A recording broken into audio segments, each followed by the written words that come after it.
Hola amigos, ¿cómo están? Espero que se encuentren muy bien. Esta vez nos vemos para ver otro pequeño video test de 20 preguntas. Espero que nos vaya muy bien a todos y que hagamos una nueva racha o que continuemos con la racha. Así que bien, iniciemos con la pregunta número uno. ¿Cuál es la principal ventaja de un ensayo clínico aleatorizado?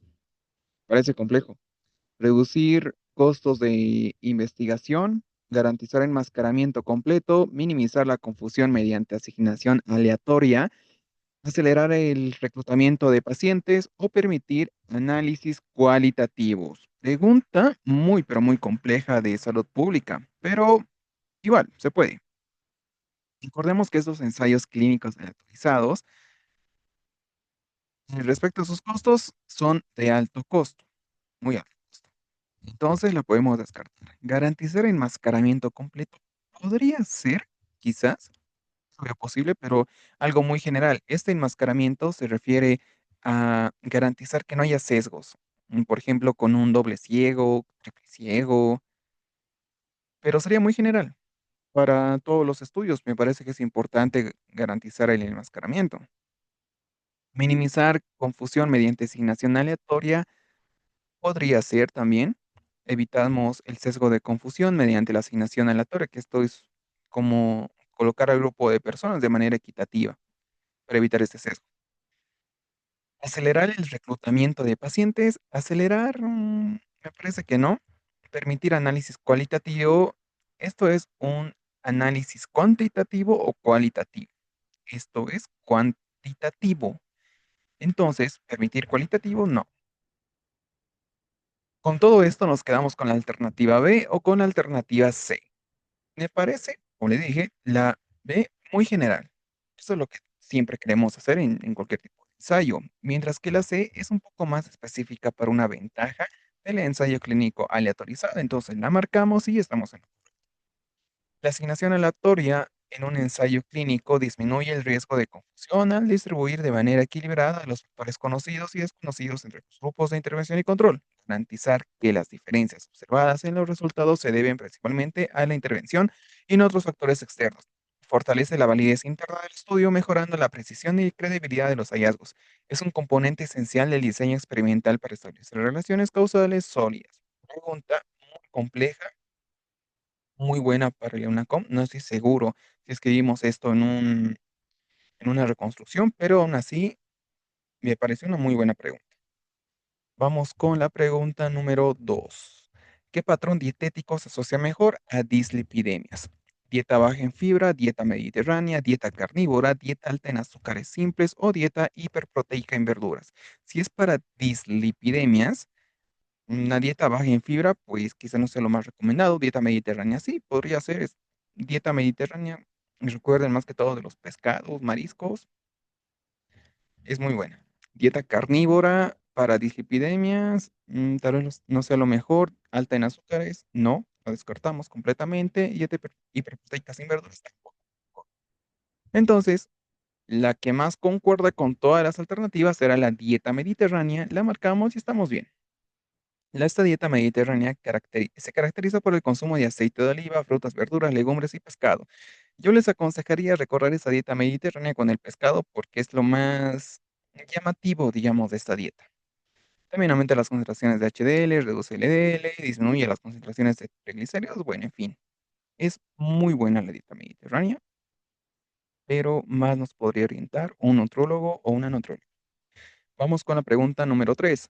Niño de 5 años con fiebre leve, exantema maculopapular, que inició detrás de las orejas y se extendió al tronco y extremidades, además de adenopatías retroauriculares y occipitales. ¿Cuál es el diagnóstico más probable? Roceola infantil, escarlatina, varicela, sarampión o rubiola.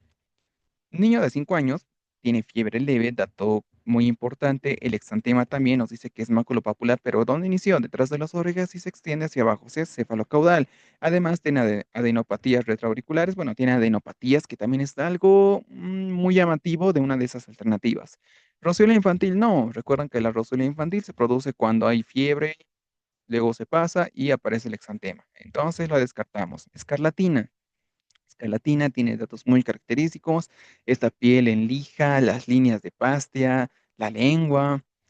Varicela también la podemos descartar porque la varicela es clásico que pongan en el enunciado el tipo de exantema que sea variado, o sea, puede ser maculopapular, popular, de todo, viene muy variado. Sarampión es un diagnóstico diferencial muy importante con la alternativa correcta, que es rubiola. El sarampión viene con síntomas quizás respiratorios, la fiebre es más alta, la fiebre no puede ser leve, o bueno, podría ser tal vez en ciertos casos, recuerden que la medicina no es exacta, pero lo más característico es que la fiebre sea alta, no leve, alta. Puede haber algo de tos, conjuntivitis. Ojo que en la rubiola también podría haber algo de conjuntivitis. Así que cuidado con eso. Pero las adenopatías retroauriculares y occipitales, más fiebre leve y el tipo de exantema cefalocaudal, más nos hace sospechar de rubiola. Y estamos en lo correcto. El exantema maculopapular rosado que se inicia en la cara. Ah, sí, y ojo, igual el de la rubiola, su exantema es más tenue respecto al color. Como dice, rosado puede valer. Un color más, no sé, más ligero, tal vez otros sepan más de colores, pero yo lo noto un color más suave. Entonces, esto se extiende de forma cefalocaudal asociada a adenopatías, pues, bueno, lo clásico. Igual tiene su característica, que es exantema tena, de menor intensidad que otras enfermedades exantemáticas. Las adenopatías prominentes, y a diferencia del sarampión, cursa con fiebre baja y síndromes catarrales leves. Ojo con estos síntomas catarrales porque nos puede hacer confundir con sarampión. También nos dice que el sarampión se acompaña de fiebre alta y síntomas respiratorios más intensos. Y sí, son datos muy claves. Vamos con la pregunta número 4. ¿Cómo varía el riesgo cardiovascular tras la menopausia? Solo varía en fumadoras, disminuye notablemente, aumenta debido a pérdida de protección estrogénica, cesa el riesgo de infarto o permanece sin cambios. Recuerden que los estrógenos ayudan muchísimo, mucho, pero mucho. Aumenta el HDL, disminuye el LDL, disminuye o nos da protección frente a eventos les da protección a las mujeres, a pacientes del sexo femenino, protección contra eventos coronarios, disminuye el LDL, aumenta el HDL, en fin, tiene muchas, pero muchas ventajas. En la menopausia, ¿qué hay? Con todo esto, esta pequeña intro que dijimos de los estrógenos, ¿cómo afectará al riesgo cardiovascular? Solo varía en fumadores, disminuye, aumenta, cesa o permanece sin cambios. Sencillo. Ay, pues aumentará debido a la pérdida de protección estrogénica. Este es un dato importante, muy importante. Ojo que igual acá tenemos que solo varía en fumadoras y el tabaquismo, me parece que ya les dije antes, es como, para mí, es la madre de todos los factores de riesgo que existen para diversas patologías. Acá no es el caso, ya que en este contexto sí estaría relacionado al estrógeno, pero si no hubiera tal vez esta alternativa, me parecería que solo varía en fumadoras, podría ser algo para tomarlo en cuenta. Vamos con la alternativa C y estamos bien. Los estrógenos ejercen un efecto protector sobre el endotelio y perfil lipídico. Tras la menopausia, la caída estrogénica produce aumento del LDL, disminución de HDL, de todo lo contrario a lo que dijimos. Además, hay el riesgo cardiovascular con mayor incidencia en enfermedad coronaria e infarto de miocardio. La pérdida estrogénica contribuye a deterioro endotelial y aterosclerosis acelerada. La prevención incluye un estilo de vida saludable en mujeres seleccionadas, la terapia hormonal. Muy buena pregunta para recordar la menopausia y el síndrome climatérico. Vamos con la pregunta 5. ¿Qué prueba evalúa mejor el riesgo de hipoglicemia neonatal temprana? PCR neonatal, hemograma neonatal, ecografía cerebral, glucemia capilar a los 30 minutos del nacimiento o Apgar. Apgar, obviamente no. Ecografía cerebral, no sé, lesiones cerebrales, hemograma para ver algo, anemia puede ser, PCR inflamación o algo de infección. Acá lo que nos importa es el riesgo de hipoglicemia que se detecta mediante la glucemia capilar. Ojo, 30 minutos, algunos tal vez dirán, no, pero que es poco tiempo, pero bueno, las guías nos dicen que lo recomendable es en las primeras horas, específicamente antes de la primera hora. O sea, máximo, a pesar de que diga primeras horas, se refiere a la primera hora de vida. Máximo, se prefiere. En este caso, los 30 minutos sería lo correcto y sus controles ya posteriores serán 3 horas, 6 horas, varía, depende de cada persona. de cada médico que le esté viendo al paciente. Entonces, la leucemia capilar a los 30 minutos es una prueba útil para evaluar el riesgo de hipoglucemia neonatal temprana, ya que permite detectar descensos rápidos de glucosa durante las primeras fases de adaptación metabólica. Este control es especialmente importante en recién nacidos de alto riesgo, como prematuros, hijos de madre diabética, pequeños o grandes para edad gestacional y aquellos con asfixia perinatal. Yo les recomiendo acordarse de esto, los pacientes de alto riesgo, porque a veces vienen casos clínicos con este tipo de pacientes y nos dicen cuál es el riesgo que tienen este paciente, y pues bueno, será glicemia neonatal. Más que todo en hijos de madres diabéticas, la vimos en una reconstrucción. Entonces, este periodo inicial al neonato pasa a recibir glucosa materna, continuar a depender de reservas hepáticas y la alimentación. Creo que ya vimos la parte más importante de esta pregunta, así que vamos con la pregunta número 6.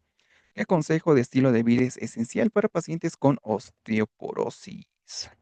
Alta ingestión de sal, ejercicio en cama, reposo absoluto, dieta alta en grasas trans, evitar el tabaquismo y consumo excesivo de alcohol. Ah, para osteoporosis, más bien sería tal vez algo de vitamina D. Podría ser bueno, pero en este caso lo mejor me parece la E, la mejor de todas, porque reposo absoluto, dieta alta en grasas trans. No, se lo correcto, ejercicio en cama, ejercicio sí están bien, pero tampoco sería tal vez acá lo más adecuado. Vamos con la alternativa E, evitar tabaquismo y consumo excesivo de alcohol, que será el mejor estilo de vida. Y sí, los hábitos saludables son fundamentales para optimizar la salud ósea y reducir el riesgo de osteoporosis. Dejar de fumar, ejercicio de carga y una dieta rica en calcio y vitamina D. Mayormente este tipo de preguntas vienen más hacia la dieta. Que acá nos diga evitar tabaquismo, pues igual vale. Consumo excesivo de alcohol, igual es algo que un estilo de vida muy bueno, no simplemente para pacientes con osteoporosis, sino para todos. Vamos con la pregunta número 7. ¿Qué complicación materna aumenta con anemia severa? Trombosis venosa, hipertensión gestacional, macrosomía fetal, hemorragia postparto o distocia de hombros. ¿Cuál se complicaría con anemia? Trombosis sería por estados de hipercoagulabilidad, hipertensión gestacional, su fisiopatología no está relacionada con la anemia. Recuerden que hay ah, varios datos, varias hipótesis de cómo es que se produce la hipertensión gestacional. La macrosomía fetal tampoco está relacionada. Esto puede ser porque la paciente es mm, diabética, podría ser distocia de hombros, está relacionado con la macrosomía fetal. Entonces nos queda hemorragia postparto, que sí es la complicación materna que aumenta con anemia. La explicación nos dice que la anemia severa durante el embarazo se asocia a un mayor riesgo de hemorragia postparto, ya que la reducción marcada de hemoglobina limita la capacidad del organismo para tolerar y compensar pérdidas sanguíneas. Además, esta anemia afecta la contractilidad uterina. Una prevención requiere pesquisa y tratamiento oportuno, claro que sí. Pregunta muy buena. Vamos con la pregunta 8. ¿Cuál es el principal factor de riesgo para cáncer anal? Diabetes mellitus, dieta baja en fibra, infección persistente por HPV, virus del papiloma humano de alto riesgo, colesterol alto o obesidad. ¿Cuál sería el principal factor de riesgo? Ah, la obesidad podría ser, tiene muchos factores de riesgo, quizás algo rebuscado, pero podríamos tenerlo. Colesterol no es relacionado, dieta baja en fibra. Ah, algunas patologías sí, pero no sería para cáncer anal. Diabetes mellitus, depende si lo vemos tal vez como algo, una enfermedad inmunosupresora. Desde ese punto de vista sí podríamos tal vez sospechar de algún riesgo. Hay estudios donde sí, sí podría ser, pero no del todo. Vamos con infección persistente por HPV alto. Recuerden que también otros factores de riesgo más conocidos será el VIH, por ejemplo, que es igual importantísimo. Entonces, estamos en lo correcto. La infección persistente por el virus del papiloma humano de alto riesgo, hay cuáles son los tipos principales. Igual, pregunta importantísima, 16 y 18. Importantes para cáncer anal. El virus infecta el epitelio escamoso del canal anal, integrando su ADN en el genoma de las células huésped, las oncoproteínas virales E6 y E7. Inactivan los genes supresores, P53. Recuerden el P53 que es importantísimo, muy importante. Muy buena pregunta. Vamos con la pregunta número 9. Mujer de 32 años con índice de masa corporal de 29, perímetro abdominal 90, acude por síndrome de ovario poliquístico con resistencia a la insulina. ¿Tiene menstruaciones irregulares y acné?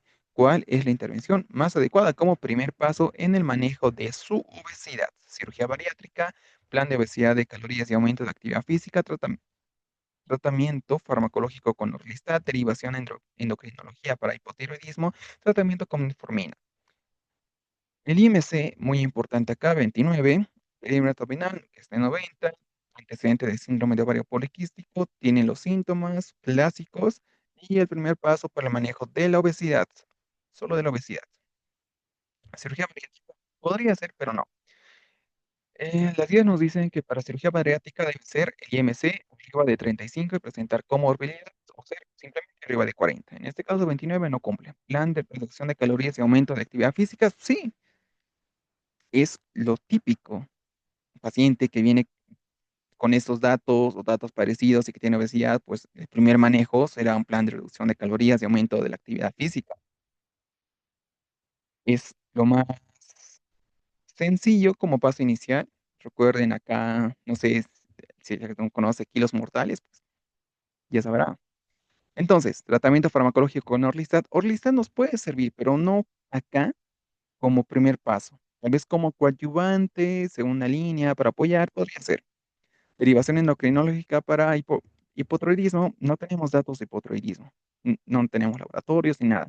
Tratamiento con metformina, sí, también funciona como coadyuvante, pero acá nos dice el primer paso para manejo de obesidad. Ojo, la metformina para eso sí está bien, no tenemos por qué decir que no, que está mal, que es que lo otro, está bien. Por acá nos dice primer paso para la obesidad y el primer paso sería simplemente el plan de reducción de calorías y aumento de actividad física. Entonces, en pacientes con IMC de más de 29 grados, con SOP asociado a resistencia a insulina, la intervención de primera línea será un plan dietético hipocalórico. Acá nos ayuda mucho el área de nutrición. Estas medidas producen efectos positivos en la regulación hormonal, mejoran la resistencia a la insulina y contribuyen a la reducción del IMC, que es lo que queremos. Ya que esta cirugía bariátrica en caso de IMC más de 40 o 35 con comorbilidades. Importante.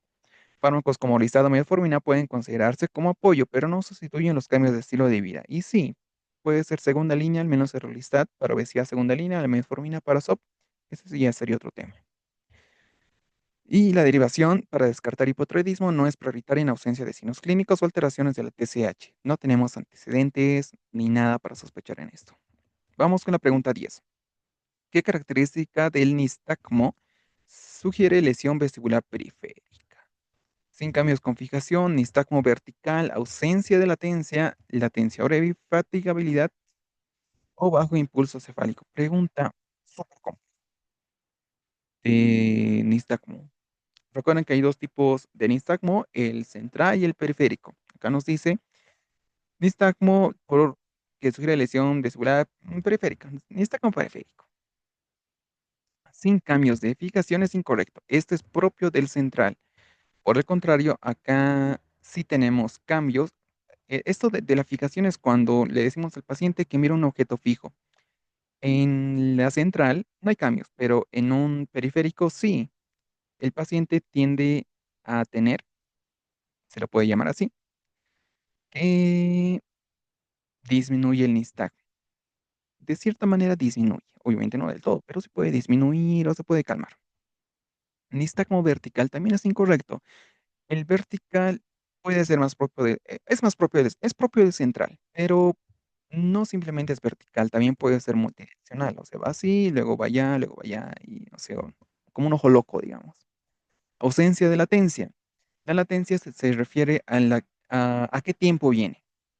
Por ejemplo, en la central no tiene latencia, como acá dice, ausente de latencia es propio de la central, porque simplemente viene y ya. La latencia en un periférico aumenta. Poco a poco puede ser por un cambio en la posición de la cabeza, puede ser un ejemplo.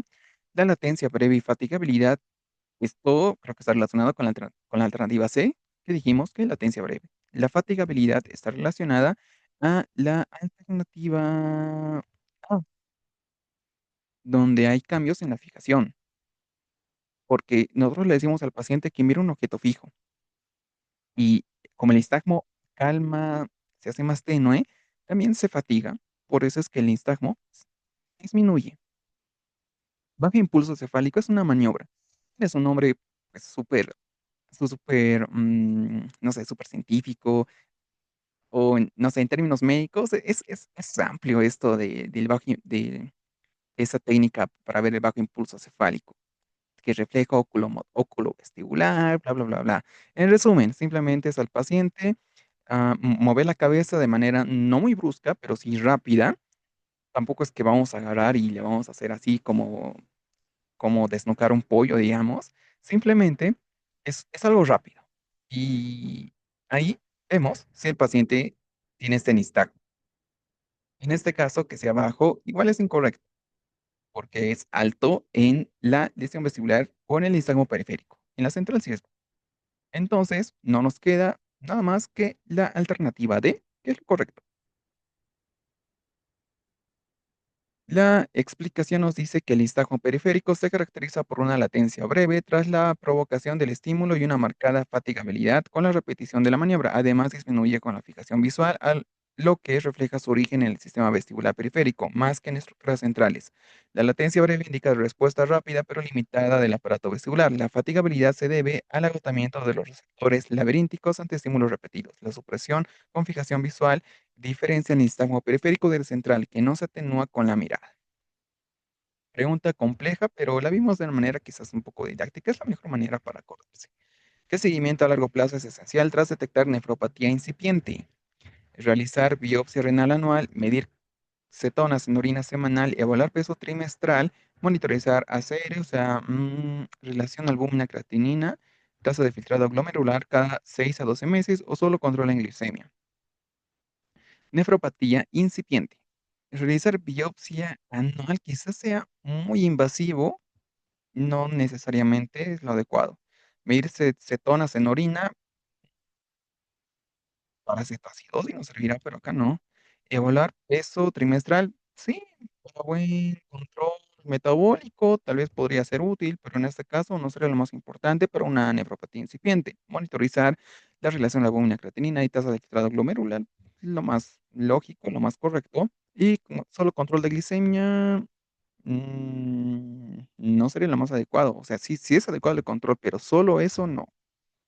Entonces marcamos la alternativa D y estamos bien. Tras la detección de nefropatía incipiente es fundamental un seguimiento periódico para valorar la evolución de daño renal y optimizar el tratamiento. Se recomienda monitorizar la relación de la albúmina-creatinina y la tasa de filtración glomerular cada 6 a 12 meses, ya que permite evaluar la expresión de albúmina y la función renal en el tiempo. Con los resultados se ajusta a terapias renoprotectoras como YCAR2 o inhibidores de las GLUTOS.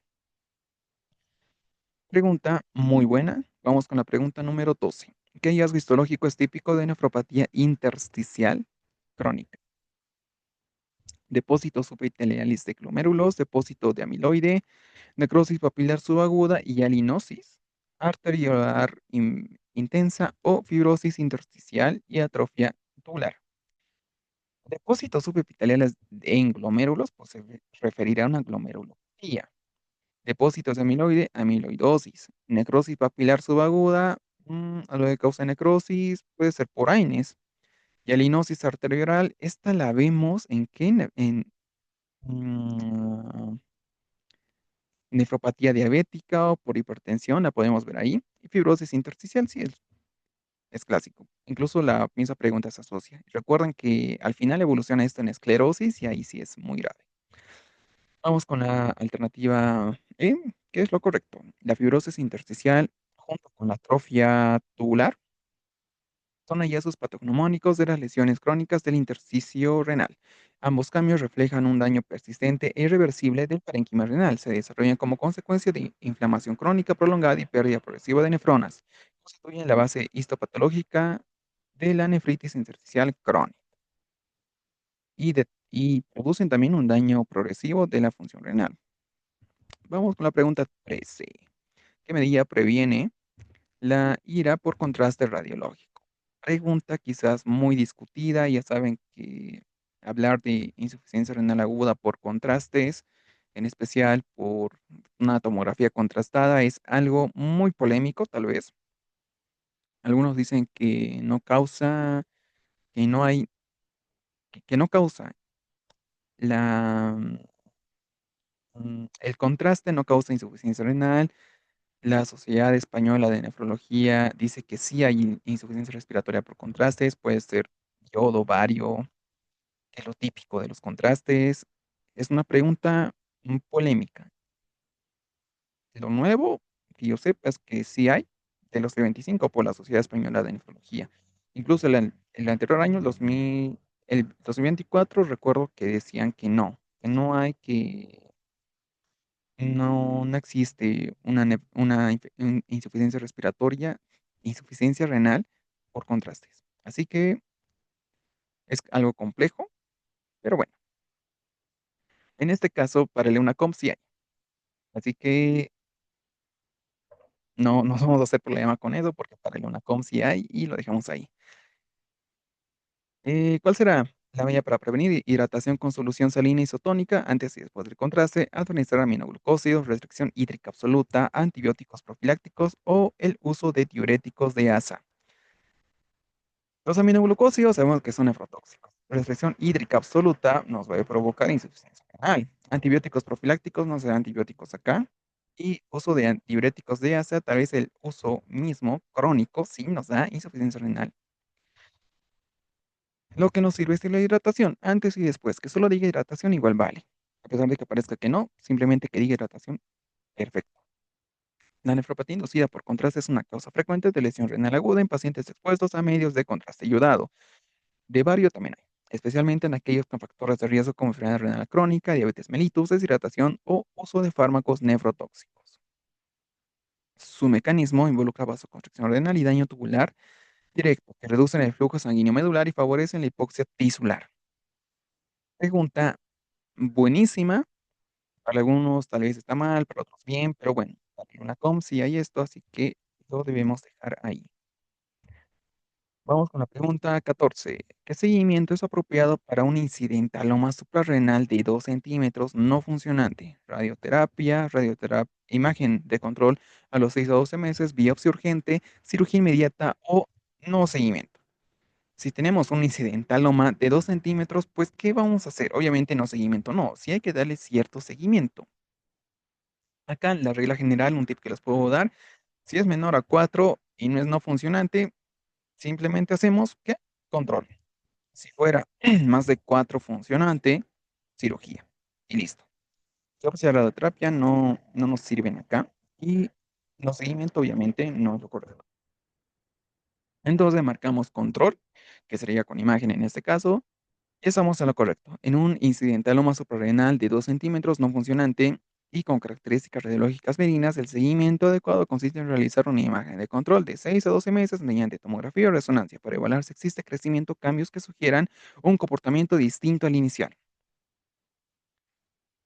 Vamos con la pregunta número 15. En un paciente con parálisis facial periférica que presenta lagoftalmos, o sea, cierre ocular incompleto, ¿cuál es la medida de cuidado ocular más importante para prevenir complicaciones corneales? Realizar ejercicios de parpadeo forzado cada hora, administrar colirios antibiótico de forma profiláctica, limitar la exposición a luz solar directa usando gafas de sol oscuras, uso frecuente de lágrimas artificiales durante el día y pomada lubricante ocular durante la noche, más oclusión ocular nocturna, o aplicar compresas calientes sobre el ojo afectado. Si tenemos un cierre incompleto, ¿a qué es lo que debemos temer? Sencillo, la queratitis, o sea, el ojo seco. Puede evolucionar después a úlcera, me parece, así que es algo grave. Ejercicios, pues no. O sea, sí nos pueden servir, pero no es la medida de cuidado más importante. Colirios antibióticos no tenemos infección. Limitar exposición a luz solar nos puede servir, pero tampoco es lo más importante. Uso frecuente de lágrimas artificiales, sí, para evitar que el ojo se quede seco. Aplicar compresas calientes, mm, nos quedamos mejor con la alternativa D. Uso de lágrimas artificiales y es el parche. Las medidas de cuidado ocular más importantes para prevenir complicaciones corneales en pacientes con parálisis facial periférica y lagoftalmos es el uso frecuente de lágrimas artificiales durante el día acompañado de pomada lubricante por la noche y oclusión ocular nocturna. Sencillo. El cierre incompleto de párpados impide la adecuada distribución de la película lagrimal. Esto expone a la córnea al ambiente, favoreciendo la sequedad ocular, que es lo que queremos evitar, como queratitis por exposición, úlceras corneales e incluso pérdida visual. Importante. Luego nos dice que las medidas de protección será con lágrimas, pomadas, oclusión, otras medidas, ejercicio, compresas, gafas de sol y los colirios no están indicados. Gafas de sol, sí, para protección, compresas calientes no protegen la superficie corneal ni nada de esto. Y ejercicio poco útil en parálisis facial, pues el movimiento está afectado. Igual lo podemos usar. Vamos a la pregunta 16. Joven de 20 años sufre un traumatismo cráneoencefálico con fractura temporal y breve pérdida de conciencia inicial. Tras un intervalo lúcido de unas horas, comienza con cefalea intensa, vómitos y deterioro progresivo del estado de conciencia, desarrollando midriasis pupilar izquierda y hemiparesia derecha, que causa de hipertensión endocraniana aguda es altamente sospechosa. Aguda, dato en clave. Un TAC, ¿qué más? Un intervalo lúcido de unas horas, que luego comienza con esos datos de hipertensión intracraneal hasta alterar el estado de conciencia o deterioro del estado de conciencia. Otro dato, midriasis izquierda y hemiparesia derecha. Es una hemiparesia contralateral, se puede decir así. A la midriasis ipsilateral, o sea. Contusión cerebral hemorrágica, hematoma subdural agudo, edema cerebral difuso, trombosis venosa traumática, hematoma epidural agudo. Una contusión cerebral hemorrágica podría ser quizás, pero no me convence tanto por el hecho de que acá tenemos datos de herniación, porque hay midriasis y hemiparesia derecha. Un intervalo lúcido, relativamente podría haber, pero no sé, podría ser.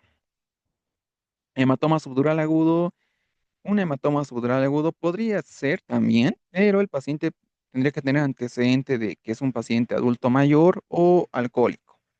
Son datos diferenciales acá. Y este intervalo lúcido que tampoco recuerdo haberlo visto en un hematoma subdural agudo. Edema cerebral difuso. mm, un edema no tiene relación con un traumatismo craneoencefálico. En este contexto no tendría relación. Trombosis venosa traumática.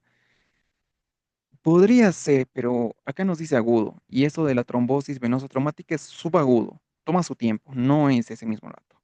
Hematoma epidural agudo sí está bien. Tenemos datos del mismo hematoma que va a provocar una herniación, el intervalo lúcido, yo me iría más por contusión cerebral hemorrágica, aunque el hematoma epidural agudo también cuadra. La contusión, para que haya datos de herniación, yo me iría más por contusión, aunque el hematoma epidural igual podría ser. A ver, vamos por contusión y no, si era hematoma.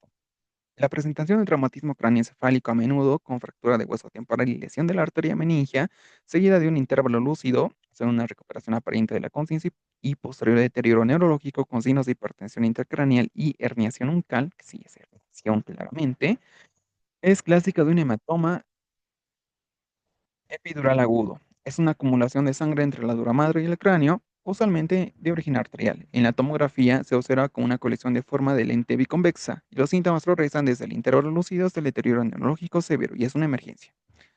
Muy buena pregunta. Vamos con la 17. Paciente de 28 años con epilepsia del lóbulo temporal diagnosticada hace 10 años, bien controlada con fármacos antiepilépticos. Presenta un episodio de 2 semanas de duración caracterizado por ideas delirantes de persecución, alucinaciones auditivas y un discurso desorganizado, sin alteración de conciencia ni síntomas durante o inmediatamente después de una crisis epiléptica. Las crisis están bien controladas. ¿Qué tipo de complicación neuropsiquiátrica de la epilepsia es más probable? Psicosis posictal, estado de mal epiléptico no convulsivo, trastorno esquizofreniforme coincidente, psicosis intelectual o efecto adverso de los fármacos antiepilépticos. Una paciente antecedente claramente de epilepsia que está controlada, pero esto fue hace 10 años. Ahora no nos da datos de epilepsia, simplemente casi 2 semanas tiene este cuadro de psicosis. las crisis están controladas, por lo que nos dice acá, no hay otro cuadro de crisis, eso se entiende. ¿Qué tipo de complicación neuropsiquiátrica de la epilepsia es más probable? Psicosis posictal tendría que ser después de la misma epilepsia, cosa que si acá estuvo normal tanto tiempo no tiene relación. Estado de mal epiléptico no convulsivo, mm, mal epiléptico, ¿será? Tal vez no tanto por esto de la psicosis, una crisis controlada, podría ser tal vez. Trastorno esquizofreniforme coincidente, justo se dio un cuadro de esquizofrenia, podría ser. Psicosis interectal. La interectal es que, por ejemplo, acá, como la paciente tuvo un cuadro de epilepsia, ya pasó, tarararara, y tiene cuadro de psicosis. Luego otra vez puede tener la epilepsia y otro cuadro de psicosis. No es en un tiempo determinado, esto es atemporal. Podría ser. Efecto adverso de los fármacos, no, esto ya se vería desde el inicio. ¿Nos quedamos con este mal eléptico no convulsivo? No, yo creo que no sé, no convulsivo. Trastorno esquizofreniforme coincidente, pero hay un dato para refutar esto. Acá nos dice que hace 10 años está bien controlada. Tendría que ser un trastorno, no sé, mucha coincidencia que ahora esté bien y que justo le dio, no sé, para mí sería mucha coincidencia. Tal vez una psicosis interictal sería lo más correcto, ya que voy a estar bien, luego le da la psicosis y vamos con esto. Y estamos bien. La psicosis interictal es un episodio psicótico que ocurre en pacientes con epilepsia durante el periodo libre de crisis, o sea, que acá está el libre de crisis y le dio, sin relación temporal inmediata con la crisis epiléptica. Y esto es muy cierto. Suele tener una duración más prolongada, días a semanas. Clínicamente se asemeja a un trastorno psicótico primario porque hay delirios o alucinaciones, todo lo que tiene la paciente. Se diferencia del delirium por la preservación relativa de la claridad de conciencia. Es más frecuente de epilepsias del lóbulo temporal y en pacientes con larga evolución de la enfermedad. Aunque fármacos o comorbilidades pueden causar psicosis, la psicosis intelectual es una entidad propia ligada a la epilepsia. Muy buena pregunta, muy rentable para el UNACOM, pero también muy compleja. Vamos con la pregunta 18. Hombre de 54 años con hemorragia digestiva alta, masiva, bilirrubina normal, protrombinemia del 36%. ¿Cuál es el diagnóstico más probable? Úlcera gástrica, varices esofágicas, úlcera duodenal, síndrome de Mayer-Weiss o gastropatía erosiva.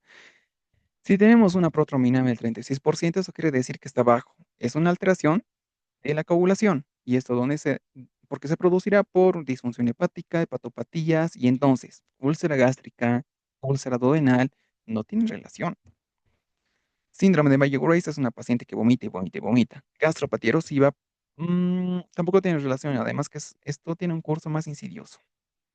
Nos quedamos con varices esofágicas, que será lo correcto. Y estamos bien. Una hemorragia digestiva alta masiva en un paciente con coagulopatía severa, ¿sí? Por la protrominemia debe sospechar en causa secundaria hipertensión portal. En el contexto de enfermedad hepática crónica, la complicación clásica es la rotura de varices esofágicas y se forman por elevada presión portal y son propensas a sangrar de manera masiva. La coagulopatía asociada a la insuficiencia hepática aumenta la gravedad del sangrado. Pregunta muy compleja, me parece que la vimos en una reconstrucción, pero está súper buenísima para el UNACOM, si es que se repitiera. Pregunta 19. ¿Cuál de los siguientes hallazgos es menos probable que se observe en una paciente con síndrome de ovario poliquístico? Menstruaciones irregulares, progesterona alta, acné, testosterona alta o resistencia a la insulina. En era clásico de SOP. Anovulación, resistencia a la insulina, hiperandrogenismo. Entonces, ¿cuál de estas es la única que no cuadra? La progesterona alta. Súper sencillo. No hay dónde perdernos con esta pregunta que estaba bien. El SOP se caracteriza por la ovulación es necesaria para formar el cuerpo lúteo encargado de producir progesterona en la segunda. Se caracteriza por disfunción ovárica crónica. La ovulación es necesaria para la formación de cuerpo lúteo encargado de producir progesterona en la segunda mitad del ciclo. En el SOP la ovulación es infrecuente o ausente, por lo que es improbable encontrar niveles altos de progesterona. Y lo clásico es el hiperandrogenismo, resistencia a la insulina, alteraciones menstruales. Eso es lo más clásico que vemos siempre. Vamos con la pregunta número 20. Hombre de 62 años, fumador y diabético, que hace una hora comienza con dolor torácico opresivo intenso que se irradia cuello con diaforesis y sensación de angustia. Se solicita un electro que muestra ritmo sinusal 80 con bloqueo completo de rama izquierda que no se había visualizado en electros previos. La conducta más adecuada es pregunta súper sencilla. Acá simplemente debemos ver que este bloqueo completo de rama izquierda será un equivalente a ¿qué? Más todo este cuadro, obviamente. Infarto agudo de miocardio con elevación del ST. Simple. Lo podemos resumir en eso, debido a esta equivalencia que hay con un bloqueo completo de rama izquierda en un paciente de este tipo. Entonces, solicitar electrotransesofágico, solicitar angiografía pulmonar, solicitar enzimas cardíacas o iniciar terapia de reperfusión miocárdica o instalar marcapaso, ¿cuál será? Simplemente lo vemos como un infarto agudo de miocardio con elevación del ST. Sencillo. El transesofágico nos servirá para disección aórtica, la angiografía pulmonar para TEP, enzimas cardíacas sí, para ahí lo más importante. Y esta es lo más importante, la reperfusión miocárdica precoz. Instalada marcapaso será para bloqueos, acá no. Entonces marcamos la alternativa D y estamos bien. El bloqueo de rama izquierda, nuevo o presuntamente nuevo, porque recién se encontró, es un equivalente a infarto agudo de miocardio con elevación de ST. Sencillo. Y su manejo es con la terapia de reperfusión precoz. Mediante angioplastia primaria, fibrólisis y fibrinólisis, recuerden los tiempos, pero acá lo que nos importa es la repercusión. En fin, ya acabamos las 20 preguntas de este pequeño video test. Espero que todos hayan respondido bien. Acá tuvimos algo de dificultades con la pregunta 16, pero yo sé que muchos la respondieron bien.